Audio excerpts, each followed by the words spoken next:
really look forward to this, guys, actually, because there's an element of two-way in doing the videos, but they're because of comments and stuff like that. But this is kind of a bit more direct. Masters of the Air, yes, I have seen. Have I seen the film Red Tails? I don't know. Featured in the title sequence of Masters of the Air, based on the true story of the Tuskegee Airmen. No, I think a lot of people have referred to various other films that have come out since Masters of the Air has come out, where it's coming out, because it's a new episode every week. And this is on Apple TV for those of you who haven't heard of it, seen it, or I recommend it. Now, I don't think I mentioned this before, but we were watching the episodes as they've been dropped, Sue and I was also on Netflix watching I think it was called something like World War II from the Front Line, and I think I've got this right, end of episode 4, beginning of episode 5. I might have even mentioned this on this show before. They had some sequences where they're on the very aircraft, the B-17s, and the flak's flying and bits of aircraft in front of them are falling off. That's live footage. That was taken as part of the actual film reels at the time. So to then see that, and it makes you realise just how well those sequences were filmed for Masters of the Air. One of Sue's friends was actually in the first episode of that, one of her acting friends. He was the British airman who got involved in a fight outside the pub. I think it was episode 1. Because they were kind of criticising each other on tactics. Not that it would be down to the officers of that rank to decide what the tactics would be, but I guess they could feed back. But no, I will have a look at those, Richard. Now, yes, so Botley, I've got a rough agenda, very rough, very lightweight, because I think it's good fun to actually just go with the flow on this. But yeah, you mentioned to me that I possibly missed the elephant in the room, and I'm now intrigued as to what the elephant in the room is for Botley Hill. Because weirdly, even though it's an area that I know very well in terms of going along the top there, along the main B269 road, I'm not the only one. Many of us would have done that. It's something that I've not really got close to either side of that, so in the fields, so I'm intrigued about that. Footage Detectives on TPTV shows some interesting footage of Croydon Airport. A bit short. Local books on Old Croydon Airport were great. They are very good. And there is a really good film, I think it was produced by Shell, as in Shell Petroleum, and it's on YouTube, and it shows... it's like a day in the life, something like that. And I think there was also another film where they showed the last flight out of Croydon Airport. So, hi, Peter. Thanks for your comments on my videos lately. I really appreciate that. So, again, I think that the benefit from me and hopefully for you guys is that by holding these about every 3 weeks or so, we can just have a bit of a catch-up. I try and get the videos released on a fairly regular schedule. I'm hoping the weather improves. It has to, really, doesn't it, as the year goes on. I went out last Monday to film Botley, and we've not had a day since where I could have filmed it when I've not had something in the diary. So either I've had something in the diary and the weather's still been reasonable, or the weather's just been atrocious. And today it was horrible. Well, yesterday and today. So the filming in the winter, because I really want to keep to this one country walk per month, which I've done since I think July or August. So it's one thing having the route worked out, knowing where I want to go, knowing the parts of the route that I want to highlight, actually being able to do it, because obviously life gets in the way sometimes. There might be an appointment that I need to do, or help mum out, or do something. So, it wasn't for Botley Hill, it was the Walk and Talk series in general. Given your interest in the water supply, will you ever do a feature on the Woe Waters, aka the Bourne? Well, yes. Good. Thank you for that. I feel I should, because I've touched different parts of the Bourne. Actually, I went out, when we had the last Bourne Society meeting, first week in Feb, Yeah, we got web feet. Nice one. So when we had that last Bourne Society meeting, Roger Packham, who's brilliant, Roger, who hosts them, president, I believe his actual title is, but he's brilliant. And he said that they'd had a report in that the Bourne waters were flowing at Coulsdon. So in Coulsdon, just to the side of Coulsdon South Station, is quite a flow going. And I thought, okay, well, I know most of it is underground, unless there's a big problem. So I went down to Whiteleaf, and opposite the road, it's probably roughly near the Rose and Crown area, maybe along a bit. But there's now a kind of little industrial estate with a screw fix and all the usuals. And I parked the car up there, walked over, and I actually saw, it says danger deep water, and the water's kind of, it's like this. But it was the Bourne River, it was flowing. So I took a little kind of video with a view of doing a short, but I never actually did it, or didn't get round to it. So I feel I should, because the Bourne Society as a group have been really good in terms of providing resources to enable me to do this stuff. And it's, it does connect all these kind of areas. So maybe I should do something formally around that. I've not actually done the history of Croydon water supply, and that may happen this year.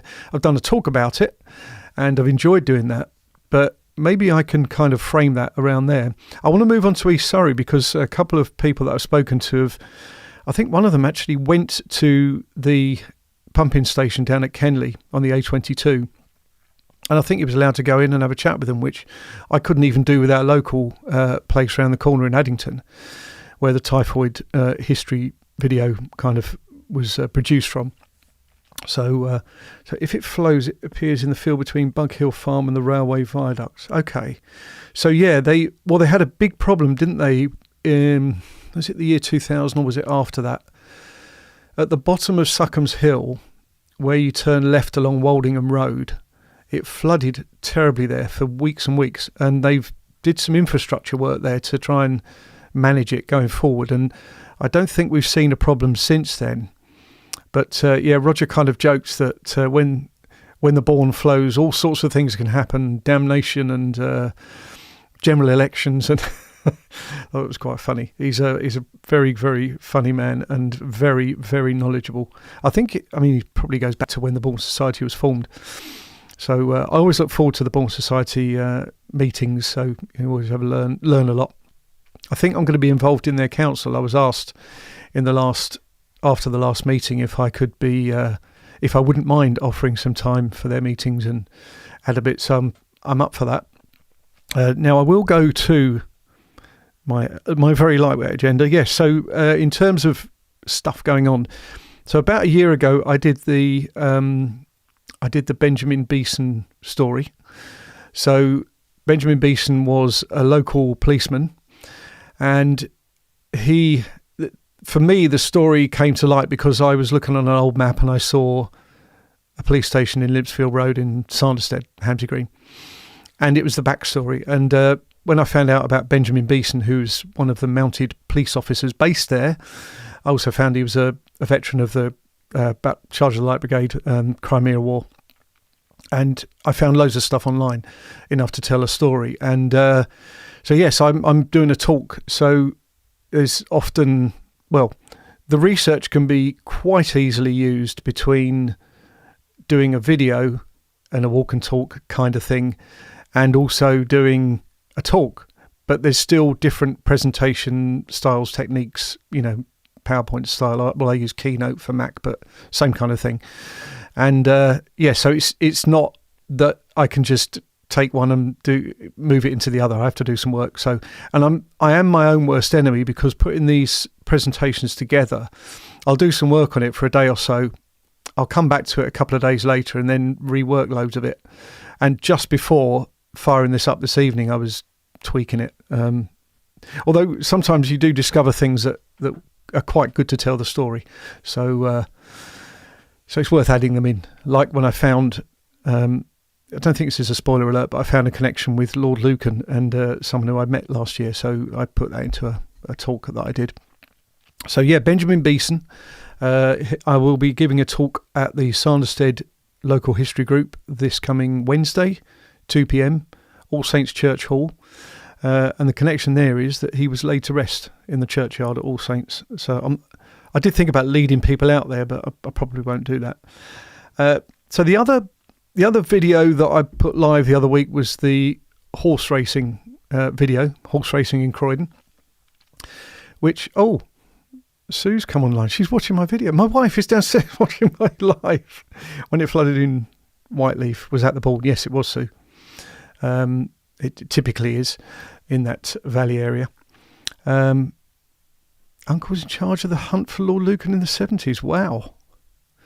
I think the popular thinking was that he disappeared in New Haven, possibly tied a weight to his body and jumped over the edge of the boat. I don't know.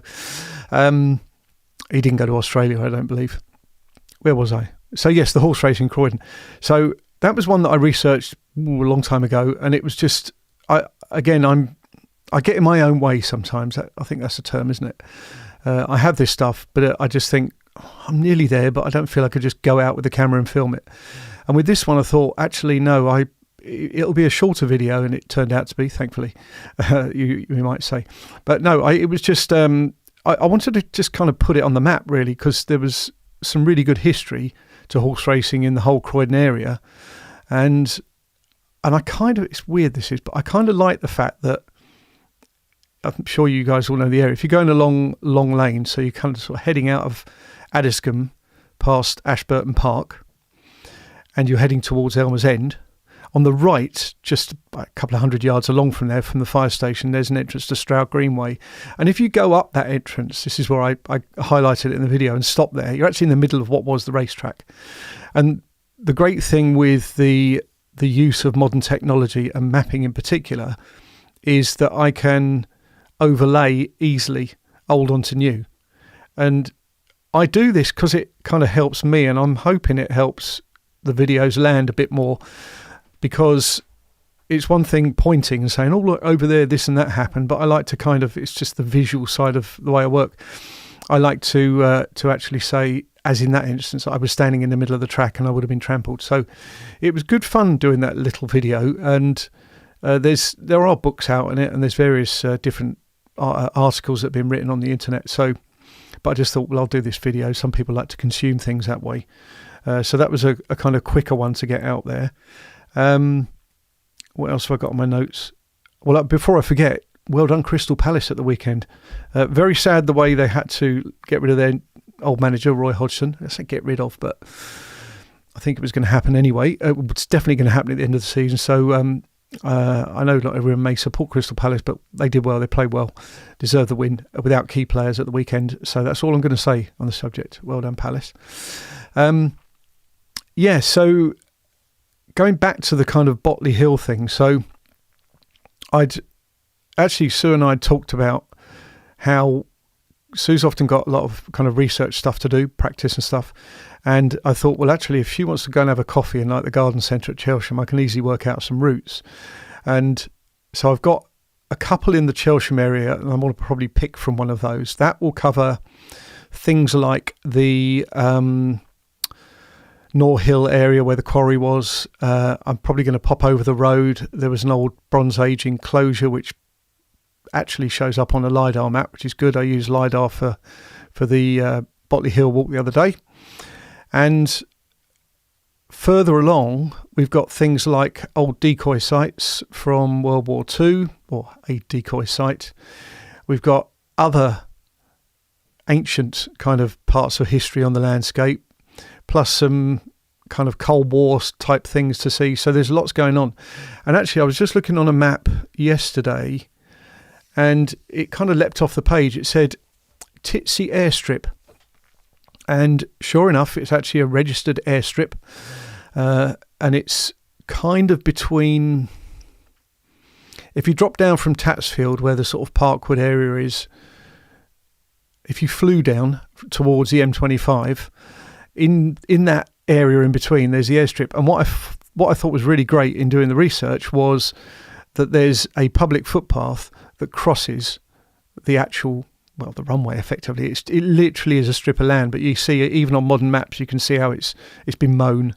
I don't know how often it's used, but but it made me interested enough to have a little walk around there. So, right, Martin Zero does industrial history around Manchester, does a similar thing with maps, but shows them side by side, not one on top of the other. Yeah, I guess, but the great thing is this particular site that I use gives you the options to have them that way, so you can actually have them side by side, and as you move around and scroll, both maps move. But for me, I guess it suits the video to use the sort of dissolving technique. So yeah, I like to show them both, but how we kind of go from one to the other. The slightly frustrating thing is the coverage isn't always at the particular era that you might need to illustrate your point. Probably the best maps we have for the last 50, 60, maybe 80 years are the grid maps that were produced in the 40s and 50s, which I've used in the videos. I use one of those to highlight the gap in 150 Limpsfield Road. And they're brilliant. They've got so much detail on grid maps, because I think they were used towards the mapping of the electrical grid, national grid. But they don't have full coverage. I don't know why. Maybe they're just focused around the town areas, because that's where the layout of mapping information would be of the most use. But they do randomly sometimes crop up in a countryside setting, and then they just kind of square off. A bit annoying. And then there's the detailed maps that you can overlay kind of go back to around about the late 1800s. So I think the earliest one I found that I could do an overlay on was the one for the racecourse. When I first looked at it, I didn't go back far enough, and there was no reference to the racecourse, and I ended up looking things up and trying to do some tracing and things online. It was a bit of a mess. And then I kind of revisited it, found that the map could work. I found an older one, perfect, this weird kind of oval donut shaped thing of the racetrack. So that was good, but there's a bit of a gap in terms of usable information, because you can go back then to the tithe maps of around about 1840s. There was a period, there was a kind of 10, 20 years when the tithe maps were drawn up. They're okay because you get a different level of information. So you have literally a digitized image of the map, and they're only available on certain sites. So the Genealogist is what I subscribe to. So you can look up these tithe maps, and they show you where there was a landowner that owned, typically before the development that we see today happened, before the railway boom of the late 1890s or late 19th century. The maps were typically fields and things, and they don't necessarily have drawings of buildings, but they do have landowner, land occupier, what the land may have consisted of, a barn and a cottage, excuse me. And someone actually raised a query on the Bournemouth Society Facebook page months ago now, and offline I went off and kind of helped them understand a bit more about their area. So that was good fun. So yeah, maps are a big part of what I do, and also the newspaper archive, which I kind of covered before. So yes. So now, what else do we do? Oh, I just wanted to kind of mention, I don't know if Sue's still on, actually. She might have gone back to watch some TV. But Sue, we went to see Sue on stage yesterday. Sue does acting, and she was in what the director called not a performance, but it was a show called Kimberly Akimbo, and I thoroughly enjoyed it.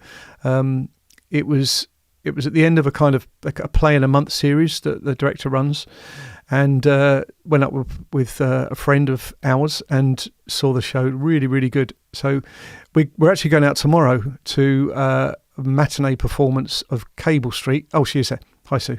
Of Cable Street, and that's a production at the Southwark Playhouse, which I don't think we've been there. Sue may have been there. I've not been there. And a musical performance. I think they've got their press night tonight. And then we'll be going along tomorrow to see that, and that'll be good fun. And then get back home for the football. So it's been busy, because again, as I mentioned earlier, there's what I choose to do here, but there's also life stuff as well.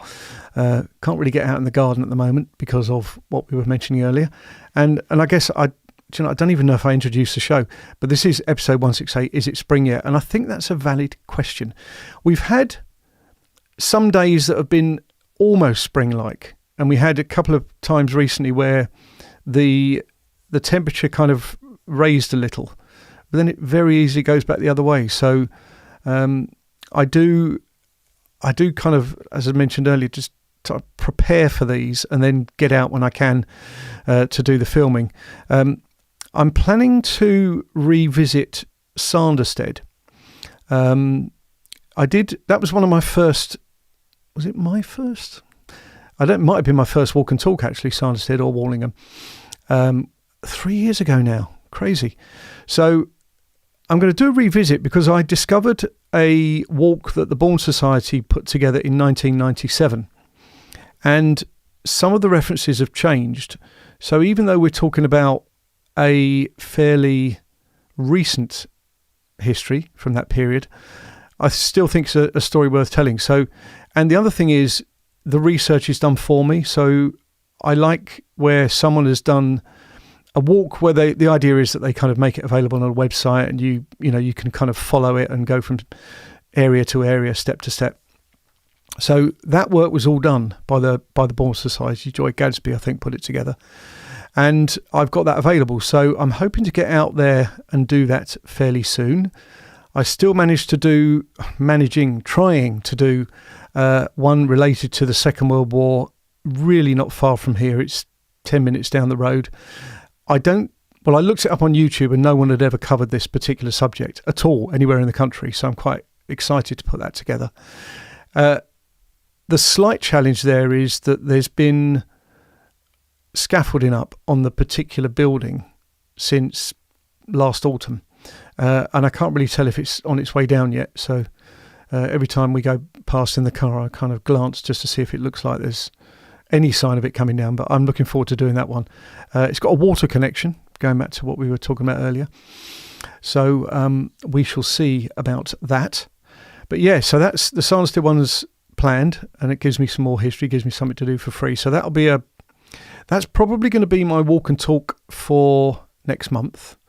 And then if I get this Titsy Wood area with the airstrip fully bottomed out and some history and some old quarries and things like that, the thing is, it's almost like you're gradually building out a big plan, because as I saw that, I then saw that there was these huge quarry works down near Westerham. So I kind of think, well, that could be a future one as well. So it's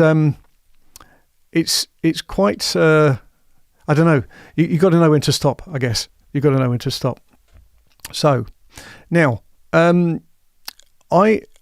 left this fairly light today. So it was a quick kind of catch up. While we're all here, a few people have dropped off. But is there anything that you wanted to chat about when we're here? Ask me anything, as it were. I'll just have a quick swig. I've still tried to, how do I best notify people? I've been putting these on my website, but not many people go there. And I put these, there's a community tab on YouTube. And if I post something on there, it should come into a feed if you've got notifications set up. The good thing is people do tend to look at this after the show is published. So it kind of automatically, it's quite clever, automatically goes through the upload process after we finish here. I don't really need to do anything. I just do the audio one separately, but that's no biggie.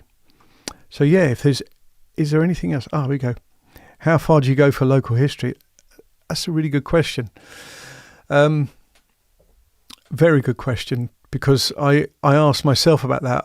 I joined Bromley Local History Group, whatever may not be the exact name. And that was partly because we live near to the border. So just up the road from us, Addington, Kent Gateway into West Wickham. And a lot of the history stuff that they cover is on the far side of their borough. I don't plan to go that far. I think there's always stuff to discover in Croydon, so I certainly include Croydon. Probably wouldn't go over to somewhere like Sutton, although Carshalton's got some quite nice history. So that might be a kind of boundary there. But it's a very good question. And I think from where we live, I feel fortunate that I don't really have to go too far to start one of the country walks, the monthly walks. And as I've discovered in the Botley area, there's quite a bit of history around those. So, but yeah, how far does one go for local history? There's a guy called Mark English, Mark Marq. He does a lot of local walks as well. We've kind of liaised before as one YouTuber to another. And he's joined up us with some rambling groups. He does post photos and stuff on his YouTube feed, and obviously does the videos, does a lot of church visits and the like. And I know he goes down to sort of Banstead, Ewell, but he also does, some of the areas I've done, Woldingham, Tatsfield. I think he's done Biggin Hill. He did Addington, which is how he got to find out about my Addington Stones mystery video and stuff like that. So I'd like to say, Richard, that it's extremely rich in content that I feel for some considerable time I'm going to be uncovering and peeling back the layers of the local area. I mean, when we go away, like when we went to Hythe last October, that wasn't local by any means, but it connected locally because the RAF Museum there just kept mentioning Croydon, Kenley, Biggin Hill and the like. So there's a connection there, but I didn't do any videos as such from there. So it's like London. I've done, yes, very fluid, as in water history.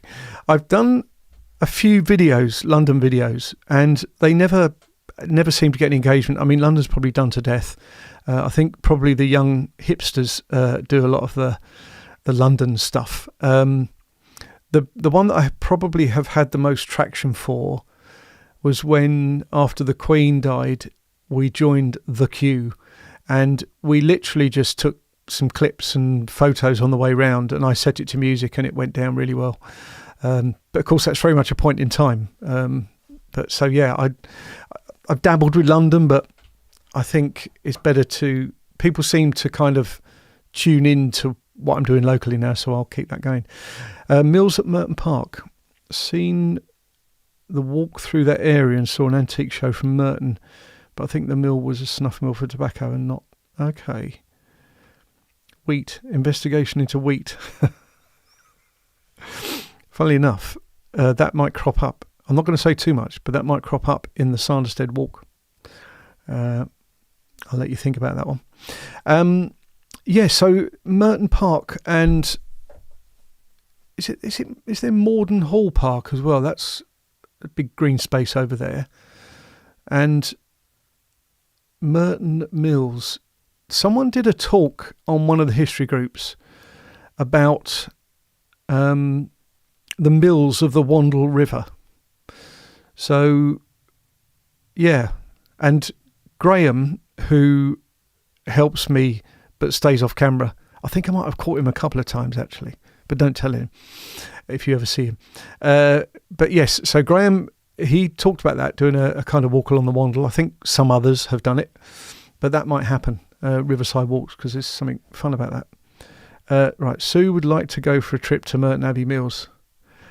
Right, Keith, you've now set me up for a day out. I'll give another mic to Sue, and we'll do a joint effort maybe. So no, you wouldn't be allowed to as a professional actress. Sorry, professional actor. But yeah, Merton Abbey Mills, Morden Hall Parks National Trust. Okay. Is that where the tram goes through? The tram link. I know when I got the tram to Wimbledon tennis, what was that, a couple of years ago now? I'm sure that one of those stops was near Morden Hall Park or somewhere. Answers on a postcard. So yes. So maybe, you know what will happen is, right? Because part of the thing is I feel that I'll leave something behind if I start moving on to other areas, because I've only got a kind of finite amount of time to put into this. In terms of views and stats and the like, I'm just going to call these up if I can. I was going to dabble with sharing a screen today, but that might not end well, so I'm going to give that a miss. Come on, YouTube. Where are we? Right. So, dashboard, content. So, I put the Croydon How It Is video live in November. And it has had... I've lost it again now. There we go. It's had 4,902 views and 168 likes. So that's really nice. But that's a big kind of meaty subject. 51 people have subscribed as well, which is nice. 660 hours of watching of that video. How's that? So yes, at Croydon, because there's always something going on in Croydon, and there's always different pieces of history that's coming out. Jago Hazard has covered the area on there. Yes, so Jago, Jago's got a huge YouTube channel. He's, I think, 2 or 3 a week videos he does. A bit shorter, but very punchy, and he's got brilliant delivery. I believe his original presence on the World Wide Web, as it were, was Tales from the Tube, a Facebook group. And he had a big covering, and then big following. And I think that during 2020 lockdown, he started just releasing videos. I think he said once he works for the National Health Service and was able to get out and about when others couldn't. But he's got brilliant style putting these videos together, and he's covered, I know he's covered things like the original Croydon Central Railway Station. So he's been in the park. He never shows himself on video. I don't think that's changed. He just shows the content. And he also went to New Addington once. I remember seeing a video there.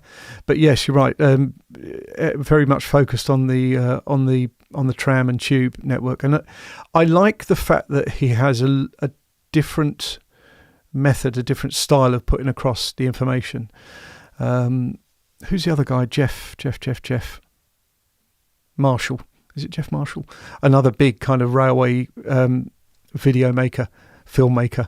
I think he might be a published author as well. So some of the guys, like there's, I'm going to forget the name now, John somebody.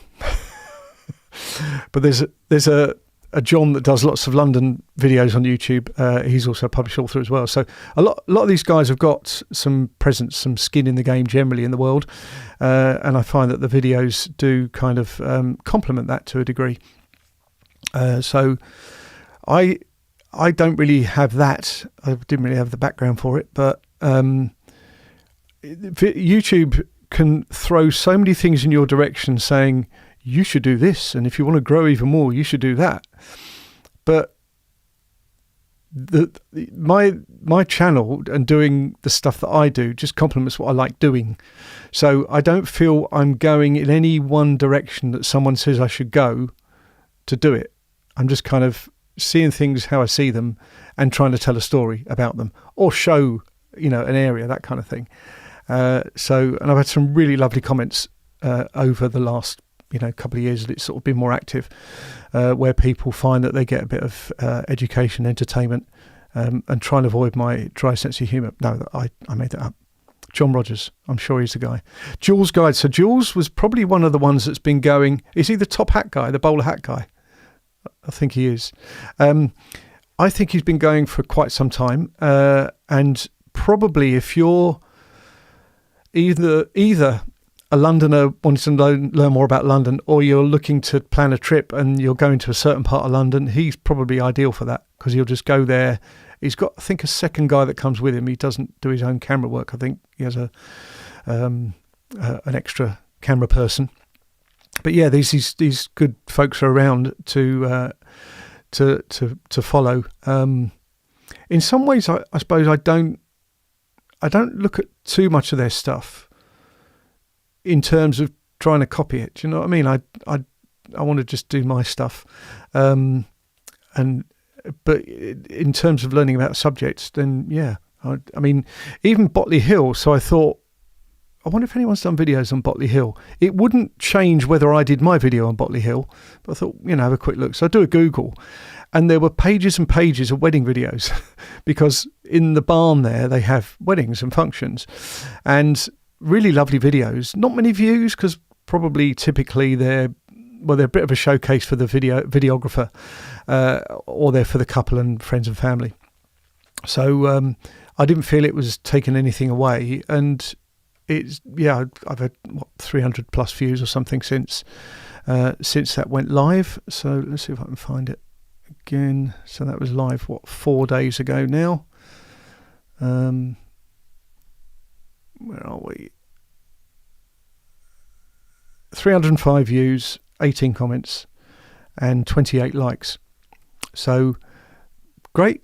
Yeah, I mean, I don't know what a target number is for such things, but those numbers are numbers that I'm quite happy with. They kind of fall in line with what I'd normally expect to see. Sometimes weird things happen where a video of mine might get posted on a social media, like a Facebook group for a local area or something. And I just watch the numbers go up by, 500, 600, 800 in a weekend, where people have just started to kind of, click on it and follow it, which is brilliant for me. So YouTube gives you a certain amount of information about where people are watching it and stuff, but it's not always that direct. Like it tells you how many shares the video's had, but it doesn't tell you where. It might say WhatsApp or Messenger, but I don't know whether these are just individually shared or groups. Who knows?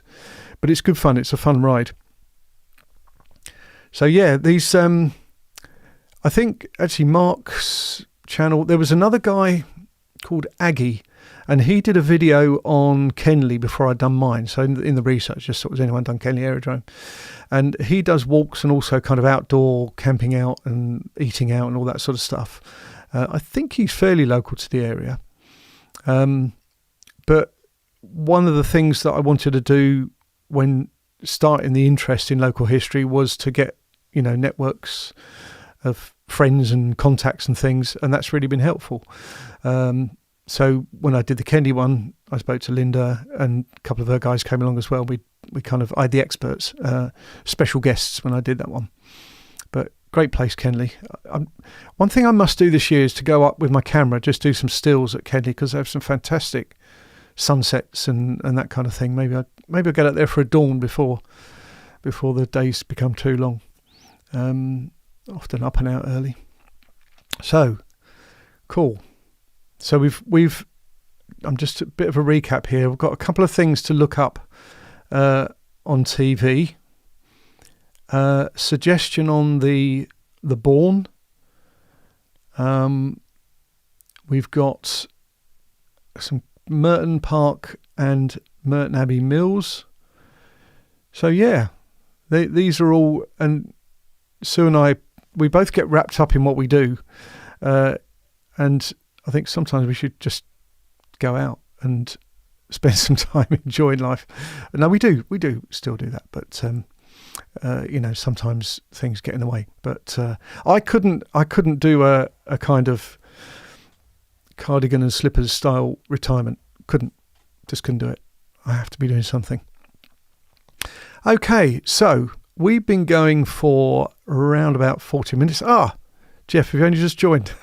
I'm not going to do a recap, mate, but thank you for coming on board. Lord Jeffrey Harrison, love that name. Hope you're keeping well, Jeff.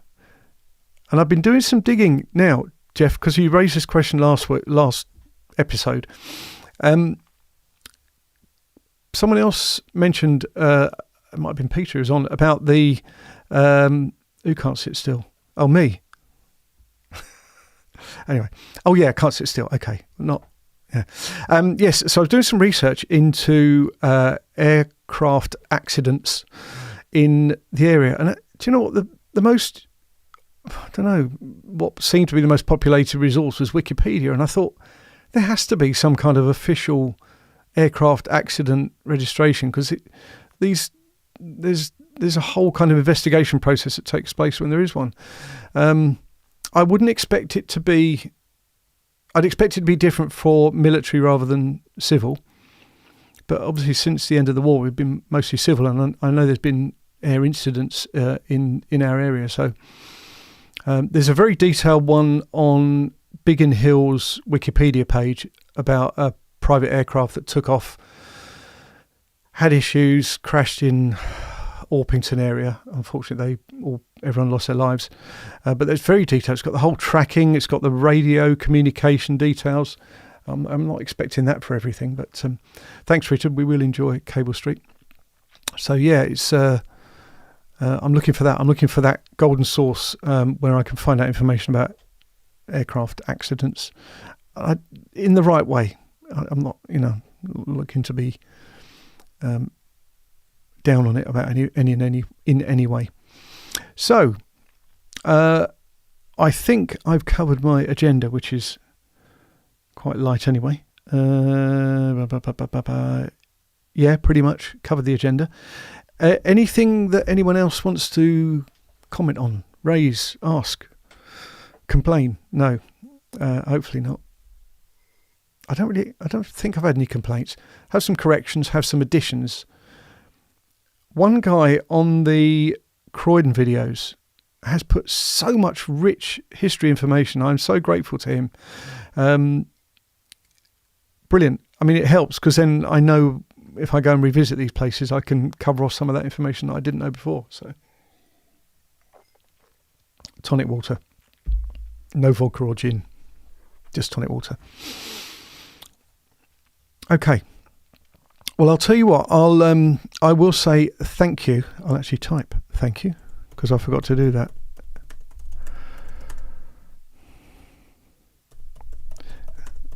There we go. Thank you all for joining in. So I'll just send that. So I will end this episode, number 168. Oh, it was before the Second World War. Airline from Croydon. Tried to land at Biggin Hill, crashed on the Heath. Then had to cycle back to Chelsham Garage to get the police. Before the Second World War. Right, I hadn't appreciated that. That's helpful. Thanks, Jeff. I will look into that. Good. Yeah, so thank you all, folks. Stay tuned. Appreciate your support. I will put the next one in for about 3 weeks' time. Just ask a question, Richard. Yeah, I'm assuming every 3 weeks on a Monday. I've not looked at all the Crystal Palace fixtures, but hang on. Well, let's have a look at the calendar now. If there's a Crystal Palace home game, I'll be going to that because I've got the season ticket. Like a mad fool. So 26th, so 4th, 11th, 18th is the next one. St. Patrick's Day. Is that going to affect anybody? Anyway, I plan to do the next one on the 18th. Actually, the St. Patrick's Day is before that, isn't it? On the weekend. So another Monday evening, which I think kind of works well. I will put a note of it. Well, on the channel under podcasts, because podcasts have their own playlist, I believe it's always at the top is if there's one, it just says upcoming. And I think you might be able to click on it to get notified. As we've discussed before, the notification comes out at the minute it starts, which is not that helpful. I don't know if YouTube will be able to do anything about that. But so assume until I confirm it that we're talking about Monday the 18th of March. After that, it might start to hit things like bank holidays now, although isn't Easter weekend at the end of March? It is. So we'll probably miss Easter. But we might get caught out in one of the other bank holidays because there's loads of them coming up soon. So really appreciate all your support. Genuinely, it's brilliant. Tobacco, not wheat. Grew up. Do you mean paddling in the streams in Beddington Park on the far side near to Merton, Carshalton Ponds? Right. I'm definitely going to look that up, Keith. I know there's loads of publications about that area, so it's just a case of bringing it all together, really. The thing is, I don't like to just take I'm terrible at ending these, aren't I? I don't like to just take the camera and go out for a walk and say, oh, look, there's that, and oh, look, there's that, because I know that I'd be thinking, what's the backstory to that? What was here before? Why is that building like that? So that's why I have to. I don't get it all right. I don't always get all the information up front. I try to. So it's just a bit of time to put my feet up and do a bit of research, and then it hopefully makes for more of a kind of story style video. So yes, I'm gonna go through all of these comments and make some notes on the back of it, so that I don't forget any of it. But yeah, thank you all. Really appreciate it. And as I say in my videos, look after yourselves